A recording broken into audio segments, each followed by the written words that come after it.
नमस्कार दोस्तों। सीटेट परीक्षा में आज 28 तारीख है। आज के पेपर का हम लोग यहाँ पर एनालिसिस करने वाले हैं। इंपॉर्टेंट क्वेश्चंस है, यहाँ पर पॉज करके आंसर का ज़रूर आप कमेंट बॉक्स में जवाब दीजिएगा, इससे आपकी तैयारी भी अच्छी होगी। तो पहला प्रश्न है यहाँ पर कि यहाँ पर पूछा था पश्चिम बंगाल की लोक कला के बारे में। ठीक है, तो हम यहाँ पर डिस्कस कर रहे हैं कौन कौन से क्वेश्चन, क्या क्या आंसर होने वाला है। तो पश्चिम बंगाल की अगर लोक कला की अगर बात करें तो वो आप देखोगे अल्पना जो है वो पश्चिम बंगाल की लोक कला है। ठीक है, ये अभी तक प्रश्न यहाँ पर पूछा नहीं गया है, एक नया प्रश्न है, तो इसको याद रख लीजिएगा। और इस बार को तो मान के चलिए कि इस बारी पेपर में तो ये पूछने की संभावना अब ना के बराबर है, क्योंकि डेली बेसिस पे ईवीएस के नए नए क्वेश्चंस पूछे जा रहे हैं। किसी को पता नहीं कहां से प्रश्न आएगा। फिर मैं कह रहा हूं पेडागोजी के जो 75 क्वेश्चंस होते हैं ना, 75 क्वेश्चंस, इन पर आप लोग पूरा फोकस कीजिए। पेडागोजी आप ये कर लोगे ना तो आप सीटेट पास कर जाओगे। ठीक है, मैं फिर यही बात कह रहा हूँ, क्योंकि यहाँ पर नए नए क्वेश्चंस देखने को मिलेंगे, लेकिन कुछ पुराने क्वेश्चंस भी देखने को मिलेंगे। उन क्वेश्चंस को चलिए डिस्कस कर लेते हैं। चलिए यहाँ पर आप देखेंगे कि एक छोटे से पेड़ या झाड़ी की शाखा से लटकने वाला घोंसला बनाने वाला पक्षी कौन सा है। ठीक है, तो देखिए मैं यहाँ पर क्वेश्चन तो दर्जी पक्षी से पूछा था, मैं दर्जी पक्षी के बारे में भी बताऊंगा। ठीक है, तो क्वेश्चन जो बच्चों ने बताया उसके हिसाब से मैं क्वेश्चंस को डिजाइन करके आप लोगों के सामने लेकर के आता हूँ। तो वीडियो अच्छा लगेगा तो वीडियो को लाइक कीजिएगा, चैनल को सब्सक्राइब जरूर कर लीजिएगा, ताकि अपडेटेड कंटेंट मिले। कुछ सवाल है, पूछना है, बताना है तो कमेंट बॉक्स में जरूर बताइएगा। ठीक है, तो छोटे से पेड़ से और लटकता हुआ घोंसला कौन बनाता है, तो वो है सनबर्ड, जिसको हम लोग शकरखोरा भी कहते हैं, याद रखिएगा। ठीक है, कौवा जो है सबसे ऊंची डाल पर, आप देखो कौवा जो है वो सबसे ऊंची डाल पर अपना घोंसला बनाता है। सनबर्ड जो है सबसे नीचे, मतलब कि पेड़ से लटकते हुए झाड़ियों में, जैसे कि आप चलते हो रास्ते पर ना, बगल बगल में आपने झाड़ियां देखी होंगी गांव में, लंबे लंबे झाड़ियां, उसमें भी वो एक लटकता हुआ घोंसला बना लेता है, वो सनबर्ड। तो सबसे ऊंचा कौवा, सबसे नीचे सनबर्ड। बाबेट जो होती है वो पेड़ के तने में घोंसला बना देती है, पेड़ के तने को काट काट काट काट के। आपने देखा होगा बहुत सारे पक्षी ऐसे होते हैं जो पेड़ के अंदर रहते हैं, वो बारबेट पक्षी है। ठीक है, जिसको हम लोग बसंत गौरी भी कहते हैं। इंडियन रॉबिन जो होती है किलचिड़ी, इसको बोला जाता है ये किलचिड़ी, इसका जो चोंच होता है वो लाल होता है। और दूसरी चीज़ है पत्थरों के ऊपर घोंसला बनाती है। ठीक है, तो इंपॉर्टेंट क्वेश्चन हम लोगों ने डिस्कस किए, जिससे प्रश्न पूछते हैं। दर्जी पक्षी के बारे में ऑलरेडी हम लोगों ने पढ़ा है, तो मैं क्या कह रहा हूँ, ईबीएस में 15 क्वेश्चन आपके पेडागोजी के आते हैं, तो वो तो आप आराम से कर लोगे टैग वर्ड के थ्रू। बहुत लंबे लंबे चौड़े चौड़े आप 3-3 4-4 लाइन के ऑप्शंस होते हैं, लेकिन ऑप्शंस में दम नहीं होता। मैं आपको पहले भी बता चुका हूं। आप पढ़ने की हिम्मत रखते हो ना, तो आपका ईवीएस 15 नंबर का पेडागोजी में आराम से 12-13 नंबर लाओगे। और बाकी आप देखोगे कि ईवीएस के 2 से 3 प्रश्न बहुत ऐसे आएंगे जो जिसका न सर होगा न पैर होगा, लेकिन कुछ क्वेश्चंस ऐसे होंगे जो रिपीटेड होंगे। तो यहां पर भी कुछ नहीं तो 7 से 8 नंबर यहां पर लेकर के चले आओगे, 12 नंबर के आसपास आप लेकर के चले आओगे पेडागोजी में, तो कुछ नहीं तो 18 से 20 नंबर आप ईवीएस में लेकर के आते हो। तो बुराई क्या है यार, मैं ये नहीं कहता, फेंकने वाली बात नहीं है कि 28 नंबर हर बच्चा लाएगा। हर बच्चा 28 नंबर लेकर के नहीं आता, ना ही 27 नंबर या 25 नंबर, लेकिन 20-22 नंबर हर बच्चा ला सकता है। ये एक स्ट्रेटजी रखोगे तो आपका काम आसान हो जाएगा, लेकिन इस पर ही लगे रहोगे तो बाकी के सब्जेक्ट छूट जाएंगे और भाई ये बेड़ा गर्क हो जाएगा। तो यहाँ पर आप देख लो, कौवे से रिलेटेड है, सारी पीडीएफ आपको टेलीग्राम पर मिल जाएगी। ठीक है, इंडियन रॉबिन है। दर्जी पक्षी से सवाल बना था, उसके बारे में मैं बता देता हूँ। दर्जी पक्षी क्या करती है ना, ये एक लंबी पूंछ वाला एक छोटा सा पक्षी होता है, बहुत छोटा सा पक्षी होगा। और दुनिया का सबसे छोटा पक्षी जो है वो कौन सा है, हमिंग बर्ड है। और ये उल्टा उड़ने के लिए भी जाना जाता था। ठीक है, जाना जाता है आज भी। हमिंग बर्ड सबसे छोटा पक्षी है। ठीक है, आगे भी उड़ता है, पीछे भी उड़ता है। एक सबसे बड़ा पक्षी जो है वो है शुतुरमुर्ग। ठीक है, शुतुरमुर्ग, इसको याद रखिएगा, सबसे बड़ा पक्षी है शुतुरमुर्ग। ठीक है, अगर बात करें दर्जी पक्षी की, तो लंबी पूंछ वाला एक छोटा सा पक्षी होता है, या 2 पत्तियों को आपस में पकड़ कर, जैसे कि आप देखोगे दर्जी क्या करता है, ठीक है, 2 कपड़ों को आपस में काटता है, फिर उसके बाद उसको सिल देता है, जैसे चाहे डिज़ाइन बना देता है। तो ये अपने अंडों को रखने के लिए जिस तरीके की डिज़ाइन की रिक्वायरमेंट होती है, उस तरीके की डिज़ाइन को ये क्रिएट कर देता है, अपने चोंच से ही पत्तों को सिल देता है। सोचो कितनी बड़ी कलाकारी है, इसीलिए इसका नाम है दर्जी। ठीक है, याद रखिएगा। इससे भी एक सवाल आज बना है। चलिए, इसका सवाल ये बार बार रिपीटेड प्रश्न है, कुडुख भाषा कहाँ की है। ठीक है, तो एक जनजातीय भाषा है। ठीक है, देवनागरी लिपि का भाषा है, याद रखिएगा। देवनागरी लिपि की ही एक मिलती जुलती भाषा है, उसी का एक पार्ट है, आप इस चीज़ को याद रखेंगे। जैसे हिंदी से आप देखोगे कि आपको हिंदी आती है, लेकिन हिंदी से ही जुड़ा हुआ बहुत सारे लैंग्वेज आपको देखने को मिलेगा जो आपको समझ में आ जाता है। जैसे हरियाणवी भाषा है, उसमें हिंदी के भी कुछ शब्द हैं, तो वैसे ही देवनागरी से ही जुड़ा हुआ है कुडुख भाषा। ये कहाँ पर बोली जाती है, झारखंड में बोली जाती है। झारखंड से सटे हुए कुछ राज्य हैं, जैसे कि उड़ीसा वगैरह है, वहाँ पर बोला जाता है। छत्तीसगढ़ में बोला जाता है, बिहार के कुछ राज्यों में बोला जाता है। तो उन स्टेट्स में कुडुख भाषा बोली जाती है। तो ये वाला राइट आंसर होगा आपका। और आपको पता होगा नागालैंड में आपको क्या बोला जाता है, नागालैंड में उसकी राजभाषा कौन सी है, नागालैंड में राजभाषा जो है वो है इंग्लिश। इसको भी याद रखिएगा। जैसे राजभाषा क्या होती है, भारत की राजभाषा क्या है, हिंदी है। ठीक है, और सहायक भाषा क्या है, इंग्लिश है। ठीक है, इसको याद रखेंगे। दूसरी बात करें, नागालैंड की राजभाषा क्या है, हर स्टेट की भी तो अपनी राजभाषा होती है ना, तो नागालैंड की राजभाषा क्या है, इंग्लिश है। सहायक जो है वो भी आपकी इंग्लिश या हिंदी है। ठीक है, इसको याद रखिएगा। अगर बात करें उत्तर प्रदेश की, तो उत्तर प्रदेश में जो सहायक भाषा है वो क्या है, उर्दू है, और जो भाषा है वो हिंदी है। ठीक है, राजभाषा हिंदी और उर्दू दोनों है। ठीक है, इसको याद रखिएगा। चलिए, ये भी प्रश्न पूछा गया था, बिना बीज के उगने वाला पौधा कौन सा। देखिए कंटेंट अच्छा लग रहा है, दमदार लग रहा है, अगर इससे सपोर्ट मिलती है तो चैनल को सब्सक्राइब करना में बिल्कुल कंजूसी मत कीजिएगा। गुरु दक्षिणा तो देनी चाहिए यार, उससे आपको भी फल मिलेगा। बाकी देख लीजिए, अगला प्रश्न है कि बिना बीज के उगने वाला पौधा कौन सा है। ठीक है, तो बिना बीज का पौधा बहुत सारे पौधे हैं जो उग जाते हैं, जैसे कि आप देखोगे कि गुलाब जो है, गुलाब का पौधा जो होता है वो तने से ही उग जाता है। ठीक है, लेकिन ऑप्शन पे डिपेंड करता है। बच्चों ने बताया कि बिना बीज वाले पौधे से प्रश्न पूछा गया था, तो आम है, कद्दू है, एलोवेरा है, तोरी है। तो आम को पता है कि आम गुठलियाँ चूस करके जब फेंक देते हैं गुठली को, तो वहाँ पर भी पेड़ जम जाता है, आपने भी जमाए होंगे। ठीक है, अब गाँव में आपने भी बोला होगा कि ये मेरा पेड़ है। कद्दू आपको पता है, कद्दू मतलब सीताफल, जिसको कोहड़ा भी बोला जाता है। ठीक है, तो ये भी जो है बीज से ही उगता है। एलोवेरा जो ऐसा पौधा है जो घर में उगाया जाता है और इसकी बीज की रिक्वायरमेंट किसी को नहीं होती है। इसका जो पत्ता है, पत्ते को डाल दोगे ना अगर जमीन के अंदर, मतलब गमले के अंदर, मिट्टी के अंदर, तो भी एलोवेरा वहाँ से हो जाता है। मतलब कहने का ये है कि ये पत्ते से भी उग जाएगा। तो बिना बीज के उगने वाला जो पौधा होता है वो एलोवेरा होता है। ये आपका राइट आंसर होगा। तो इंपॉर्टेंट क्वेश्चंस की सीरीज हम लोग कर रहे हैं, आप लोग देखिए इस चीज़ को। आज का 28 तारीख का जो क्वेश्चन पेपर है उसको हम लोग डिस्कस कर रहे हैं, मज़ा आ रहा है, तो वीडियो को लाइक ज़रूर कीजिएगा। अब देखिए, नई शिक्षा नीति से भी सवाल था कि विद्यार्थियों के आकलन के लिए राष्ट्रीय शिक्षा नीति 2020 द्वारा निम्न में से कौन सा उपकरण विधियां प्रस्तावित की गई हैं। तो भूमिका अदा करना, ठीक है, समूह में कार्य करना, पोर्टफोलियो बनाना, परियोजना बनाना। आपको कुछ समझ में नहीं आ रहा, समूह में कार्य करना पॉजिटिव है, पोर्टफोलियो बनाना भी पॉजिटिव है, और एक कहीं ना कहीं आप परियोजना की बात करें तो भी पॉजिटिव है। तो option number second, third, fourth कहाँ पर है? तो ऑप्शन नंबर सेकंड है यहाँ पर, थर्ड है, फोर्थ नहीं है। सेकंड यहाँ पर है ही नहीं, ये गलत हो जाएगा। यहाँ पर देखोगे तो फर्स्ट है ही नहीं, सेकंड फोर्थ है। ठीक है, इसमें फर्स्ट सेकंड थर्ड फोर्थ है। अब यहाँ पर आप कंफ्यूज हो जाओगे यार, पहला सही है कि नहीं गलत है। तो देखिएगा, भूमिकाएं अदा करना इंपॉर्टेंट है, उपकरण और विधियां।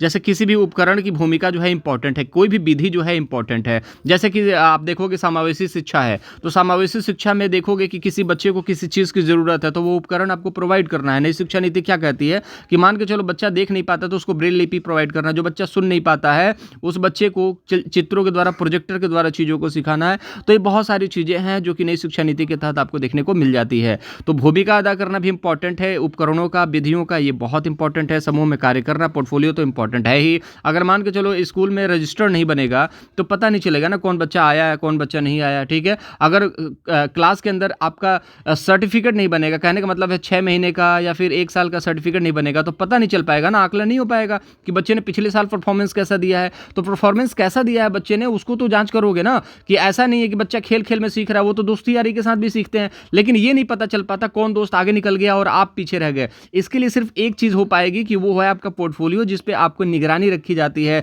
जिसको रिकॉर्ड कहा जाता है। जैसे सचिन ने पिछले 10 मैचों में कैसे खेला, ये रिकॉर्ड दिखाया जाता है सचिन को, और बोला जाता है भैया अब खेलो, अदरवाइज हो सकता है कि आपको बाहर का रास्ता दिखना पड़े। तो वो वहां पर बच्चा जो है मेहनत करता है। मेहनत क्यों करता है? क्योंकि उसको लगता है कि मैं परफॉर्मेंस गलत दे रहा हूं, तो वो दिन रात मेहनत को बढ़ा देगा। इसलिए पोर्टफोलियो इंपॉर्टेंट होता है कि बच्चों के अंदर कमी क्या है, उसकी मेहनत को बढ़ाने के लिए। तो ये तो इंपॉर्टेंट है ही, और परियोजना तो बनानी पड़ेगी टीचर को मिलकर के। समावेशी शिक्षा में जो छात्र केंद्रित शिक्षा होती है उसमें देखोगे छात्र को जहां पर भी जरूरत पड़ेगी वो शिक्षक से बोलेगा और शिक्षक उसको करना पड़ेगा, और शिक्षक उसके हिसाब से प्लानिंग करनी पड़ेगी। तो answer first, second, third, fourth, ये राइट आंसर रहेगा। ऑप्शन नंबर 4 इसके साथ जाएंगे और ये यहाँ पर 1 नंबर लूटेंगे। तो इंपॉर्टेंट क्वेश्चन एनईपी से पूछा जाता है। एनईपी के बारे में एक चीज़ और याद रखिएगा, 29 जुलाई 2020 को ये लागू हुआ था। ये तीसरी नई शिक्षा नीति है। इससे पहले 1986 में नई शिक्षा नीति आई थी, जिसमें आप देखोगे एनवीएस और केवीएस की स्थापना हुई थी और आईटी सेक्टर यहाँ से बूम करा था। ठीक है, सीआई मतलब कि टेक्नोलॉजी, इंफॉर्मेशन टेक्नोलॉजी की बात करेंगे हम। ठीक है, प्रौद्योगिकी वगैरह, कंप्यूटर वगैरह यहीं से कहीं ना कहीं चलन में आया था। इससे पहले जो सबसे पहले नई शिक्षा नीति आई थी 1968 में आई थी, जिसमें त्रिसूत्रीय भाषा के बारे में बात करी गई थी। इसको भी याद रखिएगा। ठीक है, चलिए मिलान वाले कुछ प्रश्न थे। अब जो बच्चों ने बोला वो मिलान वाले क्वेश्चन तो आप लोगों के सामने लाने ही हैं दोस्त। ठीक है, तो मिलान वाले में देखिएगा, सानिया मिर्जा का संबंध किससे है, सानिया नेहवाल का संबंध किससे है। जब सानिया मिर्जा खेलती थी तो सानिया नेहवाल आई, तो इसको लोग सानिया नेहवाल, जबकि इसका नाम साइना है, इसको भी याद रखिएगा। सब लोग इसको सानिया नेहवाल बोलते हैं। ठीक है, तो इसका नाम है साइना नेहवाल। ठीक है, कभी कभी हम भी कंफ्यूज होते हैं, कोई बात नहीं, इससे मतलब नहीं है, मतलब है कि ये खेलती क्या है। ठीक है, तो सानिया मिर्जा सबको पता है। टेनिस किससे खेला जाता है, बॉल से खेला जाता है। हरे कलर कलर की बॉल होती है और एक बैडमिंटन होता है, उससे खेला जाता है, ठीक है। साइना नेहवाल जो है बैडमिंटन से खेलती हैं, जिसमें एक आपको बैडमिंटन हाथ में होता है, लेकिन अब की बार हरा बॉल नहीं होता है, अब की बार चिड़िया होता है। जो घरों में हम लोग खेलते हैं ना ठंडी के मौसम में बैडमिंटन, तो ठीक है व्हाइट कलर की चिड़िया होती है, उसको मारो और गिराओ। लेकिन हम लोग टेनिस नहीं खेलते। टेनिस क्यों नहीं खेलते? स्पेस नहीं है, हम लोग बैट गेंद खेलते हैं, ठीक है। तो टेनिस कौन खेलती है? सानिया मिर्जा। साइना नेहवाल क्या खेलती हैं? बैडमिंटन। ऑप्शन नंबर ए का, अब देखिए यहाँ पर ऑप्शन नंबर ए है, अब इसका क्या राइट आंसर होने वाला है? तो ऑप्शन नंबर डी होने वाला है। तो कहाँ पर डी है? तो यहाँ पर डी है और यहाँ पर डी है, तो ये वाला गलत हो जाएगा। ऑप्शन फर्स्ट सेकंड गलत हो, थर्ड गलत हो जाएगा। अब साइना नेहवाल किससे संबंधित है? तो बैडमिंटन से संबंधित है। तो अब सेकंड में आएंगे, इसको छोड़ देंगे, अब इसको हटा देंगे, अब सेकंड में आएंगे। सेकंड में आएंगे, देखेंगे यहाँ पर बी है कि नहीं। सेकंड में देखेंगे कि सेकंड नंबर पे ए है कि नहीं। तो सेकंड नंबर बी में ए है कि नहीं? बी यहाँ पर बी है, ठीक है, बी का ए है, ठीक है, ये भी सही है।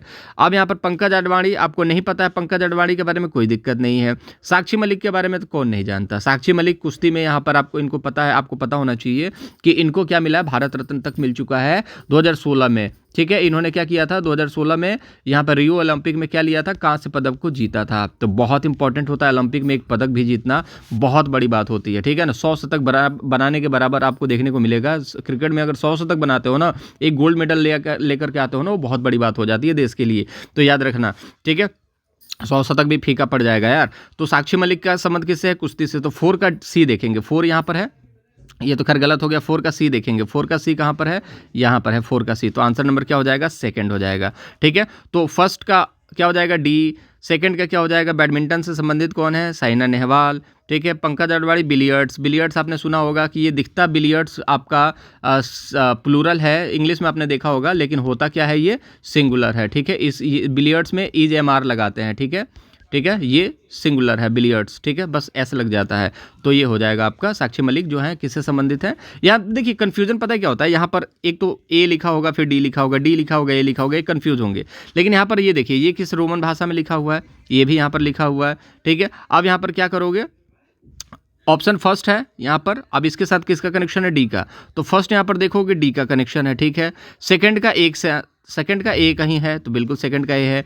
सी का कहाँ पर है कनेक्शन? सी का पंकज अडवाणी बिलियर्ड्स, बी कहाँ पर बी है? तीसरे में देखोगे यहाँ पर भी बी है, ठीक है।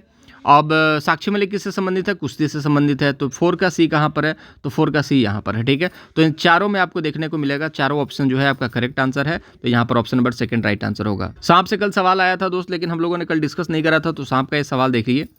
देखिए हमारे देश में कितने तरीके के सांप पाए जाते हैं? तो केवल 4 प्रकार के जहरीले सांप पाए जाते हैं, बिल्कुल ठीक है। धामिन वगैरह जिसको हम लोग कोबरा वगैरह कहते हैं, रसल वाइपर कहते हैं, ये 4 तरीके के सांप पाए जाते हैं। कोबरा सांपों की एक जहरीली प्रजाति है, बिल्कुल बहुत जहरीली, जिसको धामिन गेहूं सांप बोला जाता है, सॉरी, इसको किंग कोबरा भी कहा जाता है। भारत का सबसे जहरीला सांप है, ठीक है। जहरीले सांप के 4 खोखले दांत नुकीले होते हैं, जिसके माध्यम से जहर काटने पर किसी व्यक्ति के शरीर में एंटर करता है। कभी आपने 4 दांत देखे हैं क्या? सांप के कभी भी 4 दांत नहीं होते, ऊपर सिर्फ 2 दांत होते हैं, तो ये वाला ऑप्शन गलत हो जाएगा। सर्प दांत की दवा सांप के जहर बनाई जाती है। तो सांपों के जो दांत होते हैं, सांपों के दांत से आप देखोगे कि वो इंजेक्ट कर लिया जाता है एक डिब्बे में, और उस जहर से ही सांप की दवा की जहर बनाई जाती है, ठीक है। तो सी गलत है, सी जहाँ जहाँ होगा उसको उड़ा देंगे। सी यहाँ पर भी है, यहाँ पर भी है, यहाँ पर भी है, तो आंसर नंबर फर्स्ट जो होगा राइट आंसर हो जाएगा। तो सांपों से रिलेटेड कल सवाल पूछा था, आज बच्चे ने बताया नहीं, पूछा है कि नहीं पूछा है। जितने क्वेश्चंस बच्चों ने बताया उन क्वेश्चंस को मैंने डिस्कस करा, अभी और 2-4 क्वेश्चन है उसको भी देख लेते हैं। चलिए यहाँ से भी सवाल बने हैं दोस्त। यहाँ पर निम्न में से कौन सा सूक्ष्म कौशल के उपयोग का उदाहरण है? सूक्ष्म कौशल और स्थूल कौशल। सूक्ष्म मतलब क्या होता है? सूक्ष्म मतलब होता है आपका, और स्थूल मतलब होता है आपका क्या होता है? देखिए सूक्ष्म मतलब होता है आपका छोटा, स्थूल मतलब होता है बड़ा। आपने देखा होगा कि छोटे से बड़े की तरफ, सूक्ष्म से स्थूल की तरफ, स्थूल से सूक्ष्म की तरफ, ठीक है। अब छोटा से बड़ा आप देखोगे, छोटा मतलब सूक्ष्म कौशल मतलब कि छोटा, मतलब कि जो आप फिंगर से करते हो, उंगलियों से करते हो, या छोटा काम करते हो, ठीक है ना। जैसे कि आप बड़े काम की बात करें तो दौड़ना, जंपिंग करना, पेड़ पर चढ़ना, ठीक है ना, कूदना, ये सारी चीज़ें क्या होती हैं? ये बड़े कौशल मतलब कि पैरों के काम है, मतलब बड़े अंगों का काम है। लेकिन जब जहाँ पर भी छोटे अंगों का काम आ जाए उसको बोलते हैं सूक्ष्म कौशल। तो मतलब छोटे अंगों का ये जो छोटा छोटा कार्य किया जाता है ना, जैसे लिखने का कार्य किया जाता है तो बड़ा कार्य, लेकिन छोटे उंगलियों से लिखा जाता है, इसलिए इसको सूक्ष्म कौशल कहा जाता है। तो ये घसीट करके लिखना, ठीक है। तो घसीट करके लिखना क्या है? सूक्ष्म कौशल है। कुछ सवाल और बनते हैं दोस्त, जैसे कि उत्पाद कौशल। उत्पाद कौशल क्या है? ठीक है, तो एक उत्पाद कौशल है। उत्पाद कौशल में क्या होता है? जैसे लिखना उत्पाद कौशल है, और बोलना उत्पाद कौशल है। उत्पाद मतलब कि मान के चलो कोई प्रोडक्ट बनना, तो लिखोगे तो लिखने वाला चीज़ जो है वो एक प्रोडक्ट हो गया, उसको हम लोग पढ़ते हैं। बोलने वाला एक चीज़ प्रोडक्ट हो गया जिसको हम लोग क्या करते हैं, हम लोग सुनते हैं। तो ये लिखना और बोलना क्या है, एक प्रोडक्ट है, इसको उत्पाद कहते हैं। उत्पाद मतलब जानते हो उत्पादन, ठीक है। तो उत्पादन मतलब जैसे प्याज का उत्पादन, मतलब प्याज का उत्पादन कैसे हो गया, मतलब कि जब प्याज निकल के हमारे सामने टोकरी में देखने को मिलता है उसको उत्पादन कहा जाता है, जिसको अब हम बेचने के लिए तैयार होते हैं, ठीक है। तो उत्पादन उसको कहा जाता है। तो लिखना जो होगा वो आप जैसे लिख करके किसी अपने कहीं ना कहीं विचारों को व्यक्त करते हो, बोल करके अपने विचारों को व्यक्त करते हो, वो आपका उत्पादन कौशल होता है, ठीक है। एक होता है आपका पढ़ना। पढ़ने से क्या करते हो, पढ़ करके चीज़ों को आप क्या ले जाते हो, अपने अंदर ले जाते हो, दिमाग में ले जाते हो। और एक होता है सुनना। सुन करके भी आप अपने अंदर चीज़ों को ले जाते हो। तो आपको पता है सीखने के क्या नियम है, सुनना, सुनना, सुनना, सुन करके बच्चा क्या करता है, बोलना सीख लेता है। तो जब बच्चा सुनेगा तो फिर बोलना स्टार्ट कर देगा, सुनेगा तो बोलेगा। तो सुनना क्या हो गया, एक्सेप्ट करने वाली चीज़ हो गई, और बोलना क्या हो गया, उत्पाद हो गया। तो सुनना हो गया, ठीक है। सुनना क्या है, बोलना तो मैंने बता दिया उत्पाद कौशल है, बोलना। फिर आपका होता है यहाँ पर पढ़ना। अब पढ़ने के बाद फिर होता है लिखना। लिखना सबसे लास्ट में सीखता है बच्चा। तो पहले सुनता है बच्चा, फिर सुनते सुनते बोलने लगता है ABCD, फिर उसके बाद वो किताबों में देख करके पढ़ने लगता है, फिर अपना लिखना स्टार्ट कर देता है। तो पहले सुनना होगा, फिर बोलना होगा, फिर पढ़ना होगा, फिर लिखना होगा। तो नीचे का जो आप देखोगे बोलना और लिखना, ये उत्पाद कौशल है। और जो सुनना और पढ़ना है ये क्या है, आप कमेंट बॉक्स में बताइएगा। ये बार बार इंपॉर्टेंट है, पूछा जाता है। कुछ एक सवाल और आते हैं, शीर्षगामी, ठीक है, शीर्षगामी और अधोगामी, ठीक है। तो शीर्षगामी क्या होता है, देखिए सर से लेकर के पैर की तरफ, सर से लेकर के पैर की तरफ जब आते हैं तो उसको शीर्षगामी कहते हैं। और जब सेंटर से लेकर के बाहर की तरफ जाते हैं, जैसे कि हाथों की तरफ जाते हैं, तो याद रखिएगा उसको क्या बोलते हैं, अधोगामी, ठीक है। तो दो ही चीज़ें जो है पूछी जाती हैं, एक तो शीर्षगामी, तो शीर्षगामी से क्या हो गया, सिर से लेकर के पैर तक। और अधोगामी क्या हो गया कि आधे से लेकर के पूरा, मतलब शरीर के बीच से लेकर के बाहर की तरफ जो जाता है उसको अधोगामी कहते हैं, वो अधोगामी विकास कहते हैं, ठीक है। इस चीज़ को याद रखिएगा। चलिए यहाँ पर पियाजे से भी सवाल हैं, उनको देख लेते हैं। पियाजे के अनुसार एक शिक्षक का डैश और डैश होना जरूरी है। क्या होना जरूरी है, तो देखिए एक शिक्षक को कैसा होना चाहिए, गतिशील होना चाहिए, बिल्कुल सही बात है, लचीला होना चाहिए। जैसे कि मान के चलो 12 बजे पेपर खत्म हो जाता है और 12 बजे के बाद बच्चे आकर के बताने लगते हैं सर ऐसा ऐसा पेपर हुआ था। फिर मैंने क्या किया, उन क्वेश्चंस को टाइप करवाया, फिर उन क्वेश्चंस को टाइप करने के बाद क्या करा, मैं लेकर के आप लोगों के सामने आया, उसको बोला, फिर उसके बाद आपको अपलोड करा, फिर आप लोग उस वीडियो को देख रहे हो। तो अगर ये गतिशीलता नहीं होती तो क्या 12 बजे की चीज़ जो आपको 1 बजे 1:30 बजे तक मिल पाती, क्या बहुत फास्ट मूव करना पड़ता है दोस्तों। तो याद रखिएगा गतिशीलता बहुत इंपॉर्टेंट हो जाती है। टीचर को गतिशील होना इंपॉर्टेंट है, क्योंकि अगर एक बच्चा जो है वो सवाल पूछता है और उसको 2 दिन 3 दिन 4 दिन के बाद बताओगे तो बाकी कुछ और सवाल उसके मन में होंगे, तो पुराने सवाल के जो डाउट्स हैं वो क्लियर नहीं हो पाएगा, तो बच्चा सीखेगा कैसे। तो बच्चों के डाउट्स क्लियर करना इंपॉर्टेंट हो जाता है टीचर के लिए। तो टीचर का गतिशील हाजिर जवाब होना इंपॉर्टेंट है, कि बच्चा जो है जब भी पूछे टीचर को उसको तुरंत जवाब देना इंपॉर्टेंट है, ताकि बच्चे के अंदर रुचि आए, इंटरेस्ट आए, अभिप्रेरणा जागृत हो, इंटरनल, ठीक है। और लचीला होना चाहिए कि बच्चा डरे नहीं, बच्चा टीचर से हर एक सवाल पूछ सके, और टीचर को उसके हिसाब से, जैसे कि मित्रता के हिसाब से रहना चाहिए, लेकिन उतना ही जितना आग और पानी का रिश्ता होता है। कहने का मतलब है आग के पास ज़्यादा जाओगे तो जल जाओगे, और आप जब पानी से ज़्यादा दूर जाओगे तो प्यास से मर जाओगे, ठीक है। तो याद रखना कि लचीला होना इंपॉर्टेंट है, लेकिन कितना लचीला, जितना कि चल जाए, ठीक है। नई शिक्षा नीति क्या कहती है, बच्चों को मारना भी नहीं है, लेकिन ज़्यादा अगर लचीले हो जाओगे तो हो सकता है बच्चे आपका मजाक उड़ाएं और आपको मारना पड़ जाए, और मारने के बाद हो सकता है कि आपकी नौकरी चली जाए, क्योंकि वो एक हिस्सा नहीं है। तो आपको बच्चों को डराना भी है, लेकिन एक संयम से, एक कंट्रोल में रह करके, ठीक है। और उनके लिए प्लानिंग इंपॉर्टेंट है कि कौन सा बच्चा कैसे सीखेगा। जो बच्चा मार से सीखता है उसको मारिए, जो बच्चा नहीं सीखता है उसको बिना मारे ही सिखाया जा सकता है, ठीक है। लेकिन मारने का मतलब ऐसा नहीं है कि उसको ऐसा मार दीजिए कि हॉस्पिटल में एडमिट हो जाए, तो ऐसा नहीं करना होता है। थोड़ी बहुत जो है दंड तो आज भी देने का प्रावधान है, लेकिन इतना कंट्रोल में दें ताकि उस पर निशान वगैरह ना आए, ठीक है। कहने का मतलब है कि नॉर्मली आपने कहीं ना कहीं आप देखोगे तो उसका थोड़ा सा कान मरोड़ दिया, इस तरीके से किया जा सकता है, पॉसिबिलिटीज है, लेकिन बच्चा इससे आहत ना हो, डरे नहीं, ठीक है। मतलब आप समझ रहे हो ना, नॉर्मल बात हो रही है, ताकि नॉर्मल बच्चे के अंदर थोड़ी सी ऐसी हो कि हाँ सर बहुत कहीं ना कहीं गुस्से वाले हैं, सर मार सकते हैं, सर पीट सकते हैं, तो सर से पूछना है, जो भी चीज़ें टॉपिक वाइज है पूछ लो, जो भी मन में आता है पूछो। लचीले टीचर हैं, लेकिन फालतू की चीज़ें नहीं कि हम पार्टी में गए थे, कुछ भी एक्स्ट्रा XYZ, ये सारी चीज़ें नहीं। रिलेटेड जो है चीज़ें, जो आपके यहाँ पर ज्ञान से रिलेटेड, जो पाठ्यक्रम से रिलेटेड है, जो आपके अवलोकन से रिलेटेड है, जो आपके सब्जेक्ट से रिलेटेड है, सारी चीज़ें टीचर से आप पूछ सकते हैं। तो पियाजे के हिसाब से गतिशीलता और लचीला लचीलापन ये बहुत इंपॉर्टेंट है। बच्चों को मारना अवॉइड करना है, मारना नहीं है, कोशिश करना है कि बिना मारे बच्चे सीख जाएँ और वही इंपॉर्टेंट है, ठीक है? मारना बिल्कुल नहीं है बच्चों को। तो आज बहुत सारे प्रश्न, तो कुल इंपॉर्टेंट क्वेश्चंस की सीरीज हम लोगों ने यहाँ पर डिस्कस कर ली। बहुत सारे क्वेश्चंस पूछे गए थे, जैसे कि आपको देखोगे एनसीएफ से सवाल बने थे, बहुभाषिता से, वाइगोत्स्की के भाषा से संबंधित बने थे, जेडपीडी पार्ट से सवाल बनते हैं, ये कोहलबर्ग के नैतिकता से भी सवाल बने थे, एनसीएफ है, निपुण है, फिर आप बहुत सारे क्वेश्चंस थे जो इंपॉर्टेंट, जो रिपीटेड हैं। लगभग 50 से ज़्यादा प्रश्न जो है पेडागोजी, आपको पता ही है सेम ही आती है, तो पेडागोजी के क्वेश्चंस तो रिपीट हो जाते हैं। ईवीएस के कुछ नए क्वेश्चंस होते हैं जिसको लेकर के आप डरते हो, तो ईवीएस के क्वेश्चंस को छोड़ो।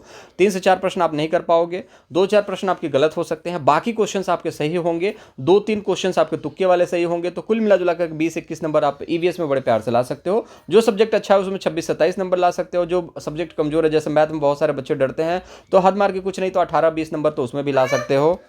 चलिए, मुलाकात अगले वीडियो में करेंगे। चैनल को सब्सक्राइब जरूर कर लीजिएगा और वीडियो को लाइक कीजिएगा, दोस्तों के साथ शेयर। कुछ सवाल हैं तो कमेंट बॉक्स में ज़रूर पूछिएगा।